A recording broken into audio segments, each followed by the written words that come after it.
والله رجال يا شباب يلعبوا خارج أرضهم والاتحاد الدولي حاطط نقرهم وكل شيء ضدهم، وبالتالي يلعبون وبالتالي يمارسون حرية كرة القدم، يمارسون لعبة السلام، ولكن حتى الآن يبحث عن هدف التعادل.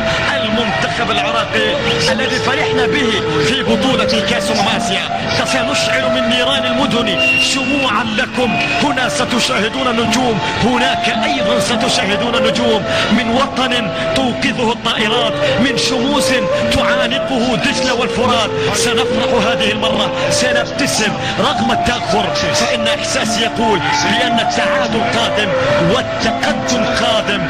فعلا التقدم سيكون قادم في أي لحظة من اللحظات، ولكن علينا الصبر في قادم الدقائق، لأن المنتخب العراقي هو صاحب روح قتالية عالية جدا وجدا فعلا. فإن لم أكن أشجع العراق في هذه المباراة فمن سأشجع؟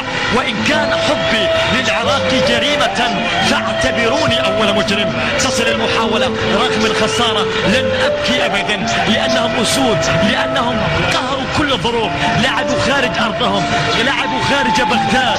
وأنا قلتها في شوط المباراة الثاني: يا رجال بغداد عذرا ليس يسترني إن قلت فيكم قصيدا مطرف الشجني. ارمتوه خلاص.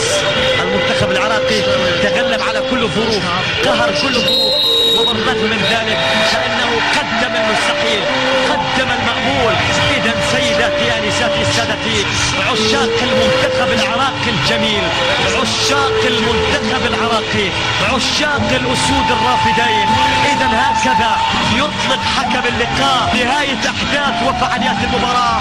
وأنا أخط هذه الكلمات لتنهمر من عين الأدمع ولتسيل كالأنهار، فقد حان وقت البكاء الذي لا طالما تمنيته. ولتعذروني فلا أستطيع المواصلة سوى بكلمات الختام. مبروك. قد تستغربوا، لا والله المنتخب العراقي قدم مباراة جميلة. مبروك من الميم إلى الكاف لكل عشاق الأسود، لكل عشاق أسود الرافدين. كان حبي للعراق جريمة فاعتبروني أول مجرم.